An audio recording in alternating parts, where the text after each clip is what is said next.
Well, hello and welcome to another episode of Between Knits and Purls, Crafters Corner Edition. My name is Emily. You can find me on Instagram and Ravelry as Andersmillknits, and I am hailing from the frozen north of Alaska. Thanks, Em. My name is Stephanie, and I'm one of the co-hosts. I am actually calling in from the bluegrass state of Kentucky, and I can be found on Instagram and Ravelry as Farmsteadknits. And I'm Jill Schroeder. I can be found on Instagram at Jillannschroeder. That's SCHROEDER, or on Ravelry at Jilloknitwit, KNITWIT. And I'm calling in from Zurich, Switzerland today. Switzerland. Hey. So what's the weather like in Zurich? Yeah. Okay, the weather here is exactly like it was in Indiana. We joke, we moved from Indiana to the Indiana of Europe. Really? Yeah, seasonally, it's almost identical.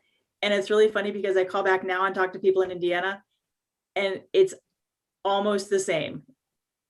And like yesterday, for instance, we had in the same day, rain, sleet, snow, freezing rain, and bright blue skies.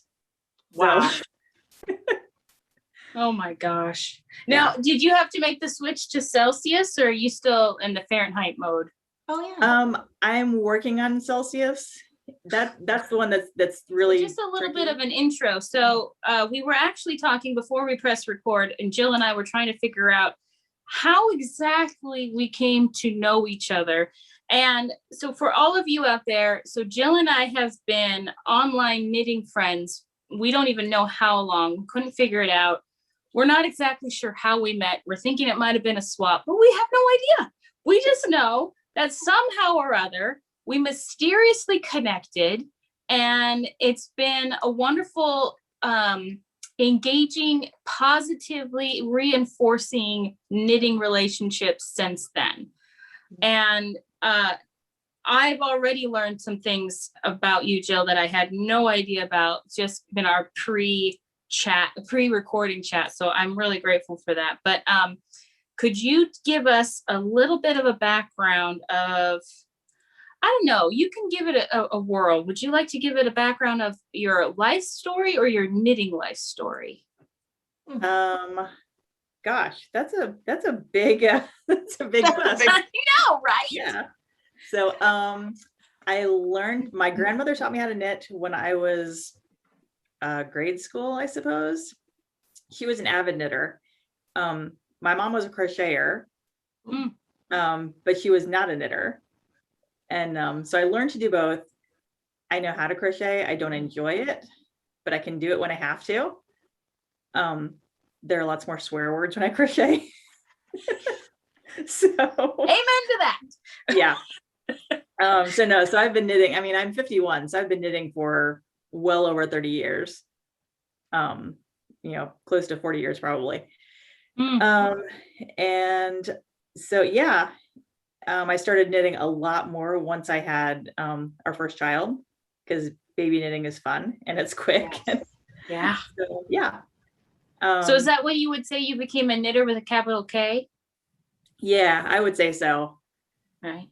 So yeah. Are you guys empty nesters? I can't remember. Not yet, almost. We have a son who's 15. So he's in 9th grade. We don't see him a whole lot because he's down, in his room. So we're kind of empty nesters. He's in that phase. Yeah. And then we have a 24-year-old son also that lives back in Chicago. So oh my. Yeah. So we have 9 years between our two boys. So we had our we had our oldest and youngest, and then just skipped the in-between kids. Yep. There you go. So yeah. So there's no middle child syndrome. No, we have 2 only children. Yeah, there you go. It's a good way to put it. So yeah. Well, you told us something that I didn't know about you, that you actually owned a yarn shop back in Indiana for a time. What was its name, and what did you, what got you into that? My shop was called Knit Together. My first tattoo, it was my yarn shop logo on my ankle. So Love it. Yeah. And so yeah, I started my shop because the shop that was in our town closed. Mm. I wouldn't say closed. I mean, it closed, but it closed because she retired and moved to where her kids were. Okay. Not that she didn't want to have a yarn store anymore. And at that time, my kids were too young. I didn't feel like I could really take over the business from her. So it was a few years later when I thought, okay, I have a kid in high school and one in grade school, and now's the time. So so I did that for a few years. And then my mom passed away and my dad started having some health problems in another state. And since I was an only child, that was the thing that had to go. So unfortunately, Yeah. but We have on the to- upside, I actually have time to knit now though, because everybody says, oh, you have a yarn store. That's so great. You knit all the time. I'm like, no, I really don't knit all the time. I don't knit at all.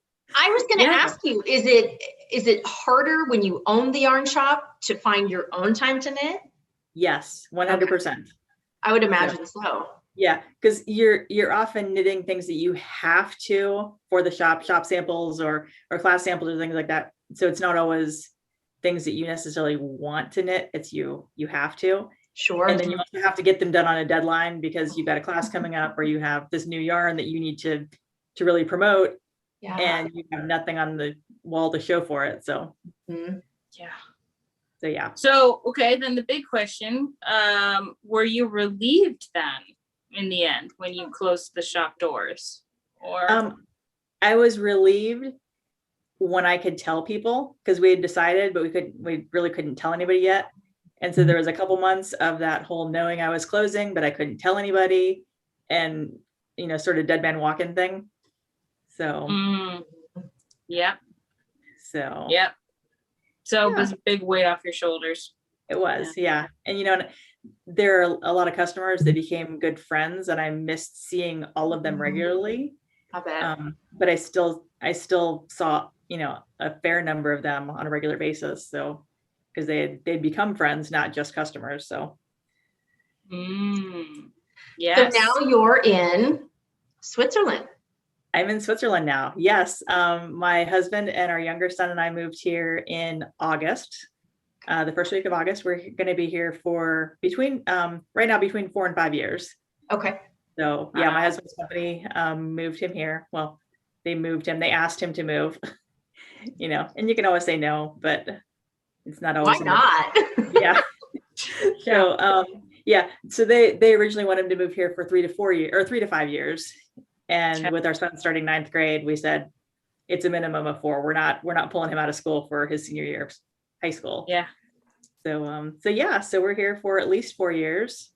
After 5 years, you have to change your visa to a permanent resident kind of thing.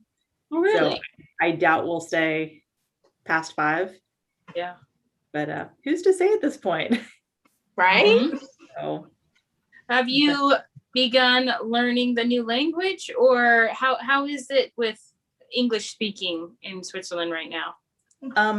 There are a lot of people who speak English here. It's not one of the official languages. The 3 official languages are German, French, and Italian. Right. We live in the German section of the country. So most people here speak German. A lot of people speak English. And even the ones that say they don't speak much English, their English is fantastic. So, because in grade school here, the kids are taught English, and English isn't considered a foreign language. English is just a language that they take in school. So yeah.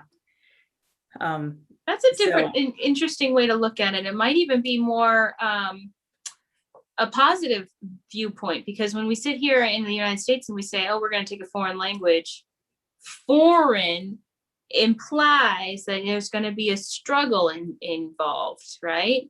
Yeah. And it's going to be strange and unknown. Whereas with what you're saying, they're just like, nope, you're just, English. There you go. Yep. You're taking that. Yeah. And then later on, they take another language that's considered, a foreign language. So they can take Spanish or Italian or, French or what other. So most of the kids come out of here speaking a minimum of 3 languages. That's amazing. Yeah. So, but yeah, so I am taking German. Deutsch ist nicht einfach. It's not easy. Yeah. I took a year of German in college, but that was, a minute ago. So the beginning part did come back pretty quickly. So I'm actually currently doing a 4-week long intensive German class. So it's Monday through Friday from 8:30 to 11. Oh, wow. Yeah, so for 4 weeks. And then I have to pass what's called the A1 test. So it's just basic language, but I have to pass the A1 in order to renew my permit or for my visa. Oh, Really? Yeah, nobody else in my family does, but I do. how does that play out? So my husband's visa is a work visa. So he's here gainfully employed. Right. I'm here as what's called a family reunification. So I'm not gainfully employed, those kind of things. So since I'm just a drain on society, they're at least like, well, at least learn the language while you're here. I didn't know that. Yeah, I mean, it's not said that, but it's kind of the implication of if you're not doing something productive for the community, then you have to learn language at least. Well, there you go. And then our son, he takes German in school. Okay. And he's required by law to take German through the 9th grade. So this year he's only required to do it this year, but Schroeder law requires he takes it for 4 years. Because he has student status, correct? Yeah, because until he's 18, he doesn't have to pass the A1 either for his visa renewal. So How is he things you adjusting? learn. I know, right? yeah. How is he adjusting to, like, 1 minute he was planning to start high school in Indiana and now he's across the world? How is he doing? He is doing amazingly well. The first several months here, I think he adjusted faster than I did. My husband didn't have a real difficult time because he was still going to work with the same people every day, just here instead of there. And but yeah, no, Jake he's done a fantastic job. And I attribute it not entirely, very much I attribute it to his older brother and his advice he gave him. Because Thomas told him when we found out we were moving, he said, when I left high school and went to college somewhere else, he said, I got to be a new person. I could reinvent myself and be whoever I wanted to be because nobody at the new school knew me from the old school. And he was like, you get to do that now. He said, you don't have to wait until you go to college. And, it's Beautiful advice. I think it really made a difference because he came here, this was the kid that didn't enjoy science club he didn't enjoy science at all. He was not a joiner. He didn't do things unless he was forced to. And he's joined the science club. He's in the game club. He stays after school for activities. Good for him. There's things where you're just like, don't look the wildlife in the eye and scare it away because yeah. That's awesome. And what great advice from your older kid. You're probably thinking, I owe you one and thank you. Yes, 100%. Because awesome. I think that really made a difference. And I couldn't tell our kid that, and he'd be like, whatever. Yeah, totally would shrug it off. But an older brother told him. Yeah. Yes, exactly. So in your big move from the United States overseas, I have to ask, did you bring yarn with you? Oh, of course I brought yarn with me. I brought my whole stash with me. Okay, that's the important question here. Yes, yes, I brought my whole stash with me because yarn does not weigh a lot. So you can bring a lot of it. Yes. And I did bring, because all of our stuff got packed up in Indiana and got put on a boat and sent across the ocean. Wow. So it took about 5 weeks for it to get here. Wow. So I had to pack 5 weeks worth of projects though, for in the interim, because I didn't know what I was going to need. I couldn't be committed to a project for 5 whole weeks. That's too much to ask. So, no. So yeah, that would have been a ridiculous thought. Yeah. Honestly. So I packed several things and, some in progress work and some just skeins of Well, yarn and to plus make you whatever. don't know. I mean, you probably did research about what yarn stores were here and stuff like that. But at the same time, it's the unknown. What if you get there and you don't like any of the yarn they're carrying? Right? Yeah. Mhm. And things are definitely different here. The hand-dyed yarn you can get hand-dyed and it's beautiful, but it's still a lot of it is semi-solid. And I'm just now finding a couple or a Swiss dyer that does beautiful multicolored yarn. But the Swiss yarn that you find in general is more semi-solid in total. Yeah. Some of the stores do, they do carry some imported hand-dyed, but not a lot of it. And it's really expensive. I bet. So, yeah. And it seems like a lot of what I find here is even just in the non-hand dyed is really good quality, but solid color yarn. So are there any specific brands that you see of from the US that are more prominent there? I actually see brand, and that's been the one thing that surprised me is I expected all the yarn to be more expensive here. And what they import from the US is of course more expensive. Sure. But there's a lot of yarn, like Schockenmeyer. Yes. Yeah. Schockenmeyer is from Germany. Yes. So it's actually cheaper here than it is back in the States. How close are you to their mill? That I don't know. I'm not sure about that. So their yarn in general is just fantastic. I love it. Yeah. So like Schockenmeyer, Lang, a lot of those brands that you see that are, they're really nice yarn. Yeah. But they're just, they're solid color. They're, it's good merino wool. But really good colors for sweater knitting and color work is what we're getting at. Yes. But it's not my hedgehog fiber that's crazy stuff. And, So, yeah. But so then I'm wondering, like, even what is it? Homespun houses in Germany, and then there's a bunch of dyers in the UK. So are you looking more in that direction to get your indie dyed or what? Yeah. So I actually have started ordering from Stephen and Penelope.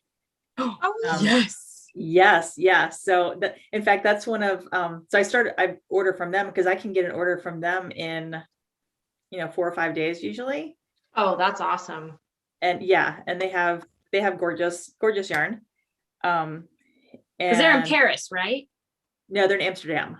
Who's the one in Paris? Oh, that other lady who does stuff with Stephen is in.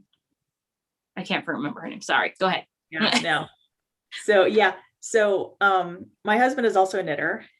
And so he's a knitter too. So when we found out we were moving here, that was one of the first things we're like, we get to go to Stephen and Penelope's, and like right now they're open for in-store shopping where they hadn't been for a while and then they were open and then they were closed again. Well, now they're open again, but they're like, we asked that only the knitter come in the store, like leave your family outside. And Dave's like, but I get to come in too. Yeah.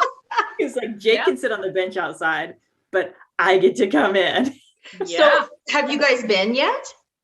We have not been yet. The COVID situation over here is not great. And so, countries have shut their borders to, to travel and that kind of thing. And so that's been the only real disappointment is, our first 7-8 months here, we haven't gotten to leave the country, which there's a lot to do here in Switzerland. So it's okay.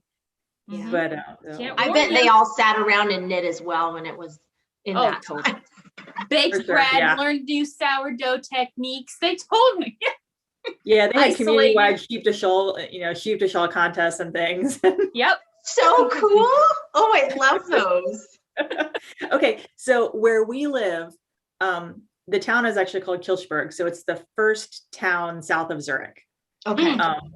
But you can see Zurich proper if you look out the window to the to the north, and but it's so funny because there are little fields everywhere. Like you'll be driving along and it'll be house, house, house, house, field with cows, house, house, house, house, church, house, house, field with more cows, as you're driving through these little communities. Wow. And when we first moved here, we had the windows open and I can hear sheep bleating. Oh my goodness. So, and when we got here, we had a 10-day quarantine. So we moved, we showed up, we had 10 days that we could not leave our house. So I keep hearing these sheep, I'm like, where are the sheep? Where? So on day 10, when we got to leave the house, that was the first thing, was like, we walked out and we're like, okay, which way, so we started walking and there's a sheep pen, like 50 yards down the street here. Oh my gosh. And yeah. So you walk past and you're like, oh, wait, they're sheep. What? So, yep. Have you made friends with the farmer? No, that's the thing, is there's not actually a farmer there. It's just a pen. The sheep live there. And they bring food and stuff, but there's not a barn there. There's it's not like it's a farm. It's just a pen. And there's another one right down the hill by the train track. There's a great big pen with a little shelter over in the corner, and sheep, and their food is there. There's water there, but there's no farmer there. That is so weird. Yeah, got to leave a little note for them. Yeah. Kind of wonder, is this a 4-H club or what? But see, okay, so see that could kind of maybe even give people hope here in the US. I mean, I'm in Anchorage. I could have a sheep pen in Anchorage. No, I couldn't. There's rules. Oh. I think I'm allowed to have like 4 chickens, and then just regular things like dogs and cats. So yeah. See, I always wanted chickens. I always wanted backyard chickens in the worst way. See, and I want all the farm animals. So yeah. I grew up with parakeets. So we had like a bird in the house. And so I told my husband one time, I said, I really want a pair of lovebirds. And he's like, yeah, no. He kind of has a phobia-ish about birds flying around his head. Oh, and, like, it's gonna be in a cage. He's like, still, we have a cat. We don't need birds. No. And so I said, well, sometime when you're on one of your long business trips, I'll just go buy the birds. And when you get home, they'll be here. And he's like, and I will open the door and let them out the back door. Like, how did you waste all that money on birds and cage? And he's like, I won't have wasted the money. You will have wasted the money, because I told you what was going to happen if you bought birds.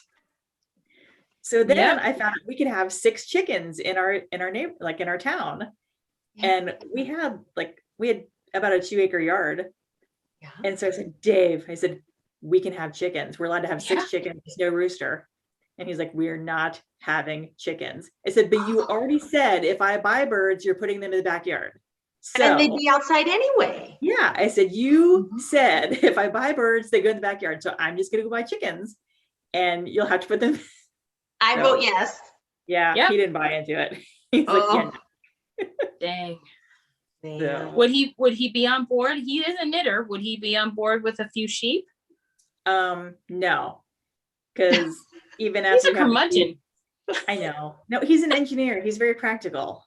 Oh, okay. My degree is in engineering, but I never used it. So that part of my practicality has left.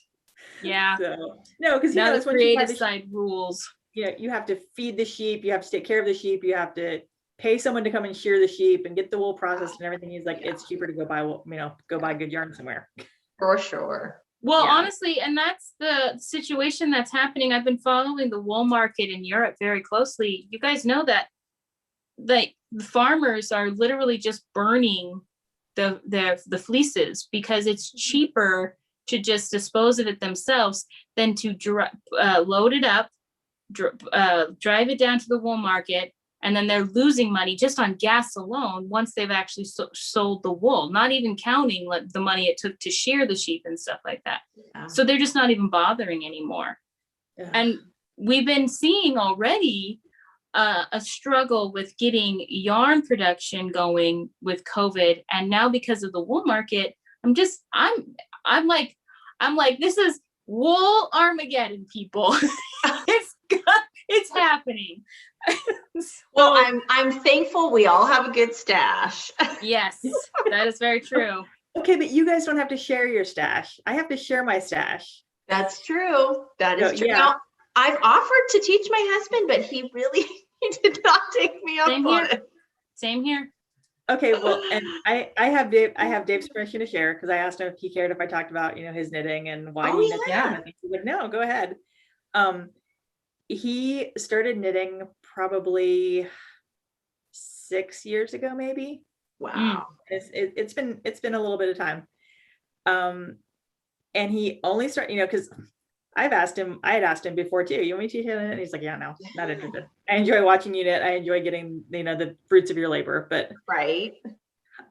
He was having a real struggle with anxiety and went to counseling, and his counselor was a knitter, and somehow it came up, and he was like, oh, my wife knits like a lot, and one day she said, would you consider learning to knit, because it's really good for anxiety and just calming you, and she said, would you consider it? And he's like, I got nothing to lose, Oh, we have all the supplies, I have a teacher, so yeah. Sure.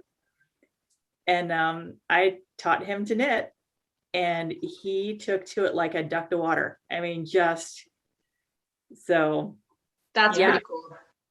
So so it's very cool. I love the fact that he knits with me.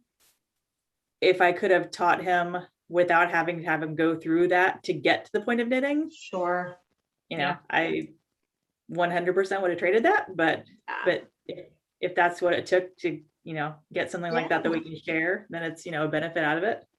So what kind of a knitter would you say he is? Is he a sweater knitter? Does he like socks? What does he lean towards?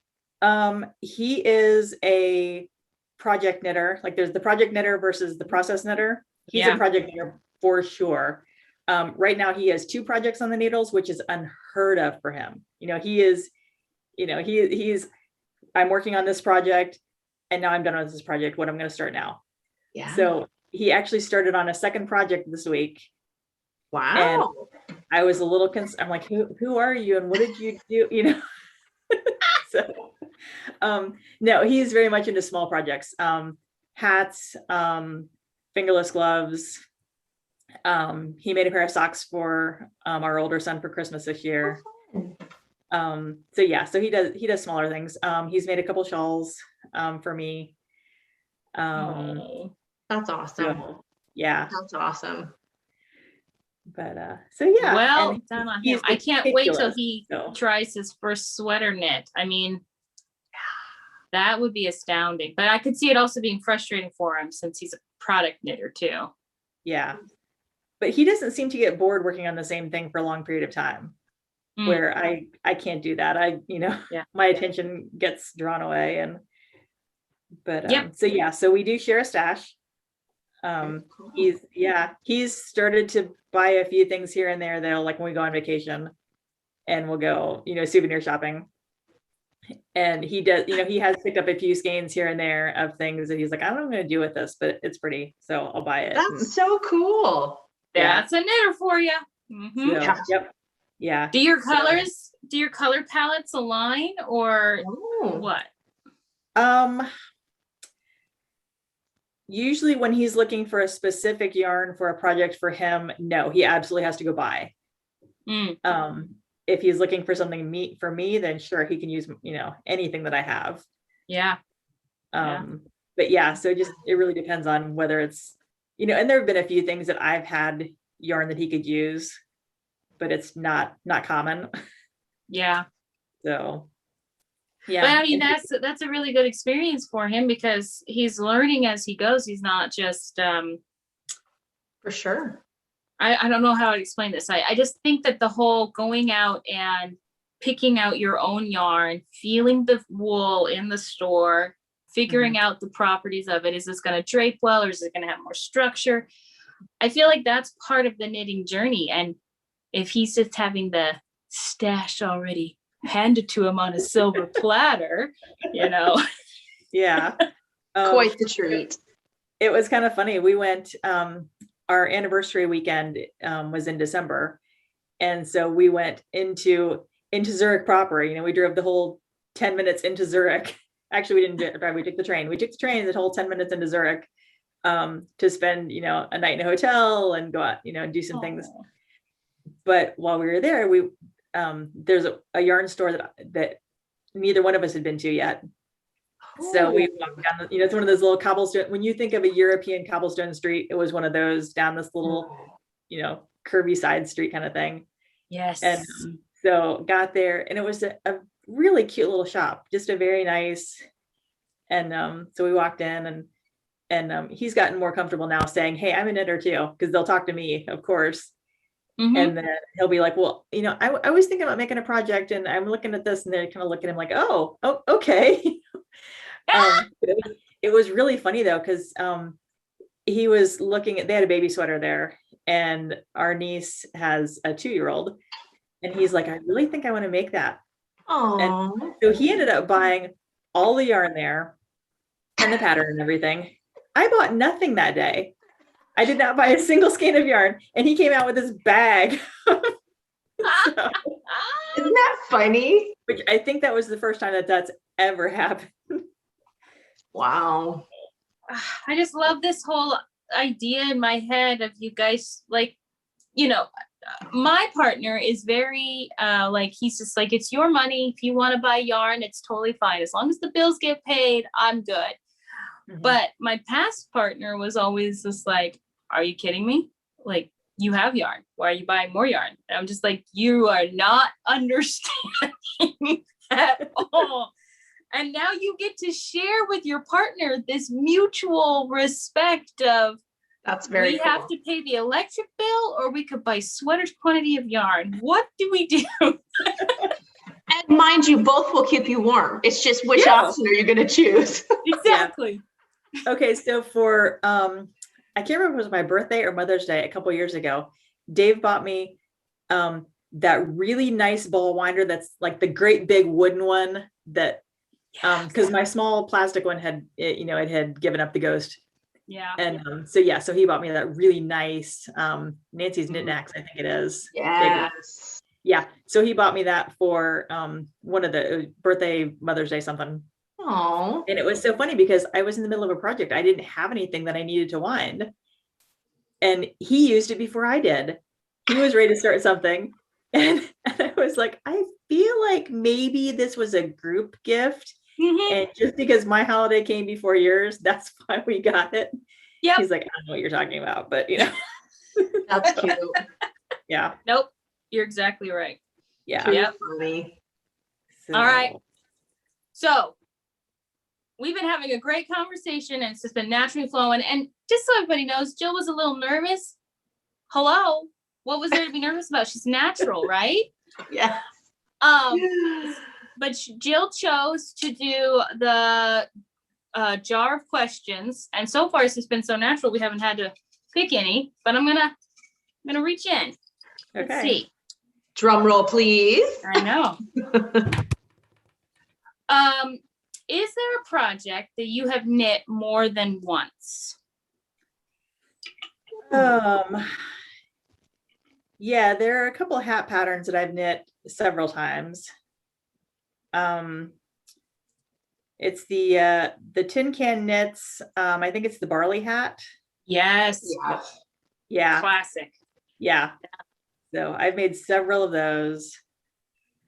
Were you knitting them over again because you liked the pattern and you liked how it looked on people, or was it like part of a series? Oh, I'm going to knit a whole bunch of these for people. Yeah, no, it was just because, I needed to make a gift for somebody, or a new baby was born and I needed to make a hat, something like that. That's kind of a go-to for if there's nothing else that jumps out at me, I'll just make that. So. And isn't Tin Can Knits so good for that? Oh yeah, they're my go-to if somebody I know wants to learn how to knit, or is a really beginner knitter, and needs some assistance, I'm like, go to them. They're So- brilliant when it comes to that. Yes. And So- I just always have this image in my head of one day, if I ever had a family, because their sweater, all their patterns go from newborn to, Oh, yeah. you know, whatever XL for men, mind you, all the way through women. I just have this image in my head of this, our whole family wearing the exact same sweater for a family photo. There you go. You keep that image in your head, because if you can get your entire family to wear the same sweater, No joke. yeah, No joke. yeah, because that is a Yep. fantasy. I know, but still, what is it but to daydream our lives away, right? So I Is so I there- had to think. I have also knit the CC cardigan. Are you familiar with that one? I don't. Okay, I've knit that one 3 times. I'll put it on the screen here for everybody, so I'll look it up. Perfect. So how do you spell it, Jill? It's just CECE. Cool. That seems very familiar. I feel like I know this one. But anyway, go ahead. How Yeah. can you knit that 3 times? I knit 1 for my niece, and then 2 for me. So Nice. Really? yeah. It's a nice one. Okay. I'm gonna be looking it up. Yeah, and that was a big that was my first time really knitting a sweater.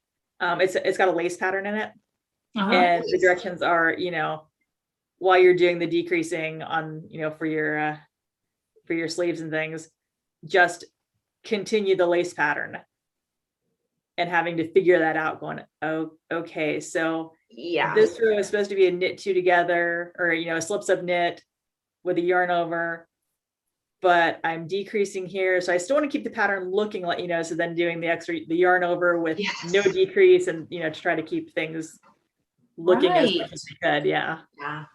So the pattern doesn't really help you in that area. You got to figure it out. No, you got to figure it out. Yeah. Was it worth it? Oh, I mean, yeah. obviously you did 3 times. Yeah. 100% worth it. Yeah. That's when all those notes, when you can scribble them down, make all the help in the world. Yeah, you're assuming that I do that, though. Oh, yes, true. I'm more of a fly by the seat of my pants knitter. Oh, it'll be fine.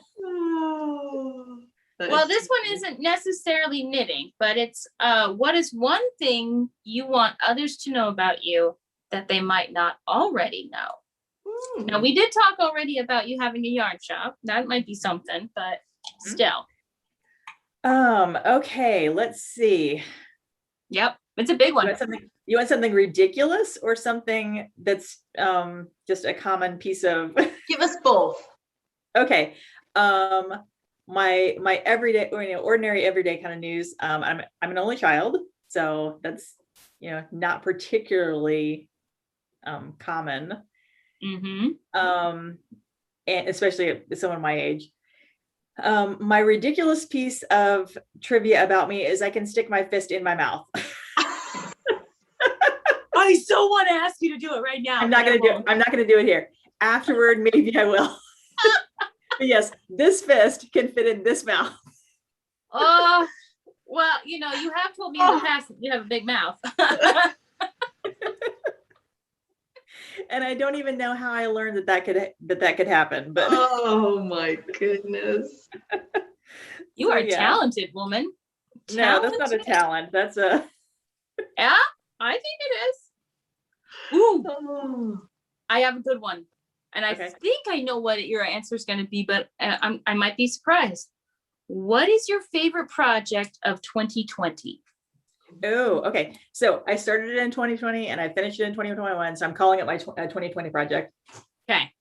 I finished the West Knits Mystery Knit Along. I knew it was gonna be that. Yes. Okay, so here it is. Oh, it's so beautiful.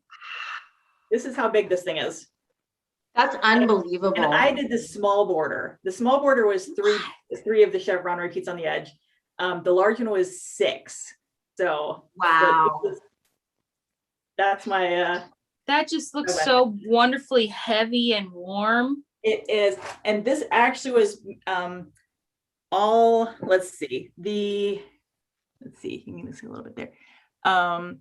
The only yarn that was not Swiss made yarn is this light blue color. all the rest is yarn that's from Switzerland. It's called Penny Lane Yarns. Oh, that's kind of cool. But yeah, so that was my first ever purchase in Switzerland too, because we got over here and I realized that the knit along was going to start before our things came, and I was like, I don't have the right yarn. So yeah. So now with that shawl, do you wear it forward like we have ours now, or do you wear it traditionally like a shawl because it's so big? I usually wear it kind of forward and wrap it all around multiple times. Okay, because that's quite a large shawl, really. Yeah, it's huge. And I actually have the yarn to make another one. No, you don't. I do. Oh my goodness. That's Are you going to do the large one? Yeah, I'll do the large one. I totally cheated and bought a Stephen West kit. So it's the yellow and the 3 grays. That's going to be so gorgeous on you. Yeah. So that will be going on the needles soon-ish. So I needed to have a little break between making another one. So. All right. Okay. So we have to have knit confession times. Okay. I don't knit Stephen West patterns, although I own quite a lot of them because I do love them aesthetically and everything like that. But my fear, and honestly speaking, I think this is not just a Stephen West thing. It's just a mystery knit handicap that I have, is my fear is that I will not like the end product. So for you, what calls to you, not just say with Stephen West patterns, but also with mystery knit alongs? What calls that to you? Part of it is the impetus to have a schedule to finish things, which this I did not finish in the 6 weeks that it was, of the knit along. Yeah, I don't know who could, but still. Oh yeah, and there were people that did, and I was just in awe of them. But having that pattern released every week or every 2 weeks or whatever, and at least having some kind of a goal to work toward. Because I kept up with the first, I think, 2 weeks of this one.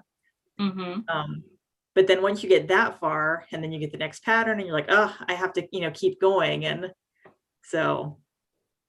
Yep. But yeah, so that's a lot of it, I think, for me. But then also, I think just aesthetically, I think you are drawn to Stephen West, because his patterns, I mean, they're very artistic, but they're also very, I would dare to say, architectural in design, right? But for you, what is it that draws you specifically to his patterns?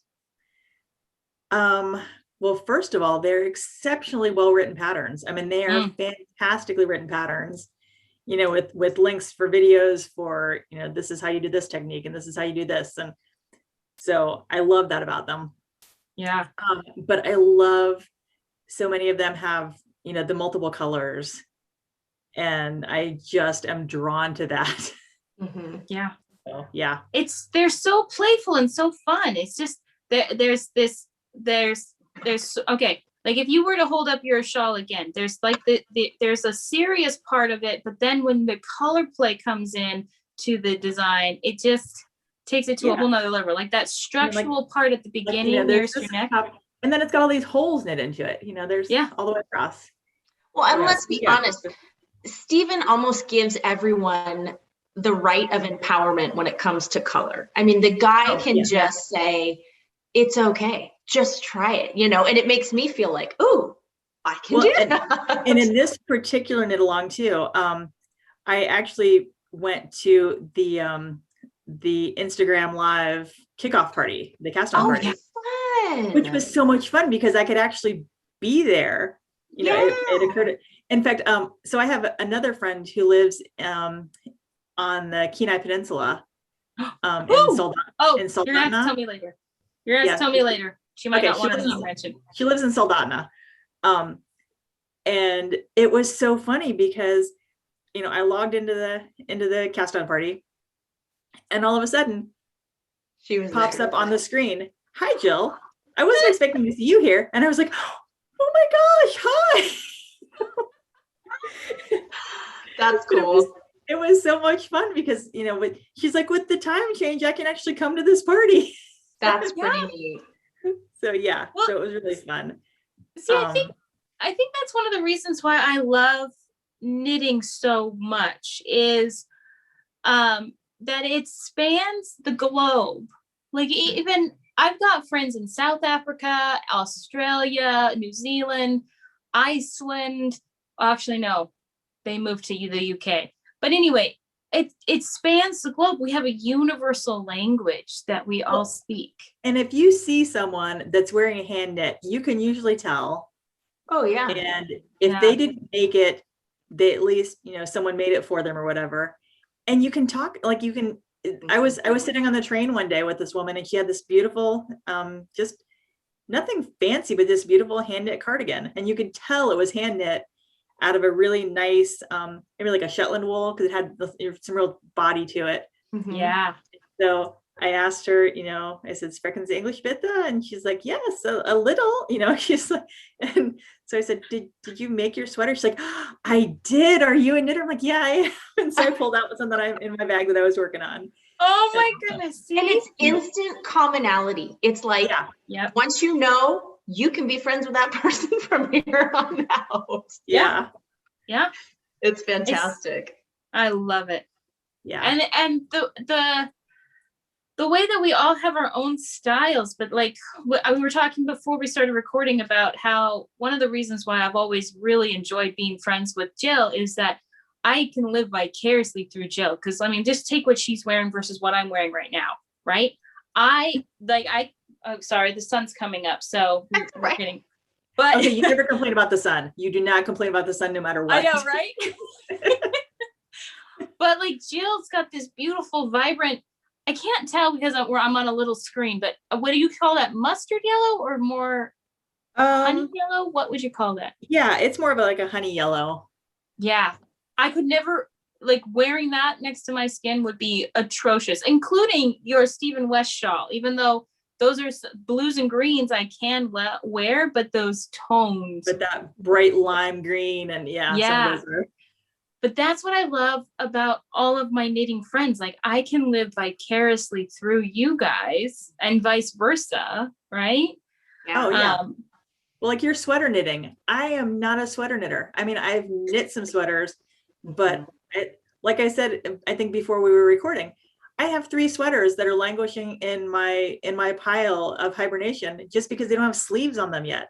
Yeah. And I just I'm like, oh, I don't feel like putting sleeves on. And so I have all these that are, you know, to this far. And yeah, I my new sweater for my for things, I'm literally starting with the sleeves because of the main fact that I don't want to get to the end and still be like, I have to knit sleeves now. What? Yeah. I'm not going to do this. I'm not going to finish it. You know. Well, and so many of mine are top down. And so, you know, you get to here and then you put them on, you know, on waist yarn. Yeah. And I should just do a couple more rows of the body and then stop and do my sleeves. Like I should do that. That's true. Yep. But I don't, or I haven't to this point. So, that's a good thought.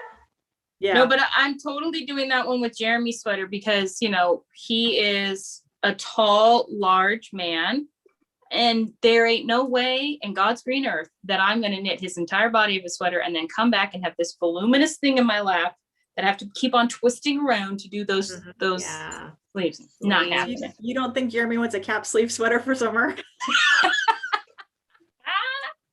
I don't think no. Wife beater sweater.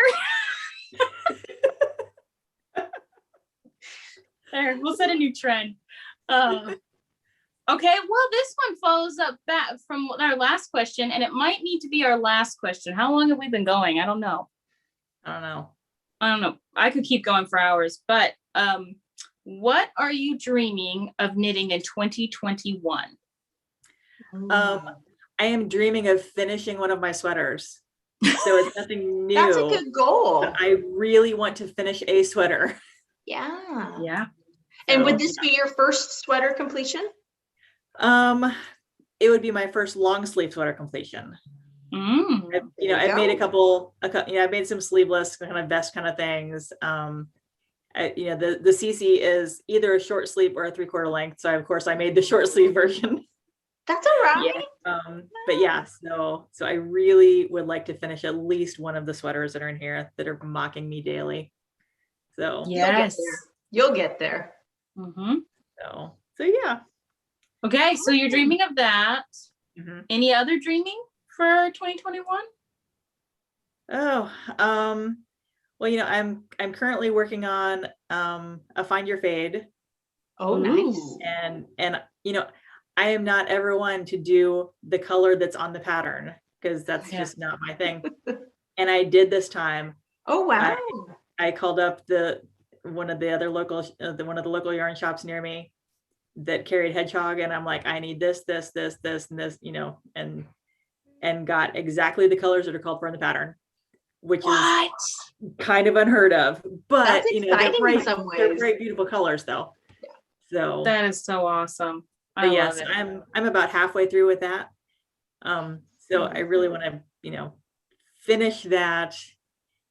I need to block it. I don't know where I'm going to block it at. It's going to be huge. Yeah. So, You'll take up the entire backyard, but with all these sheets lined up. Yeah. There you go. No kidding.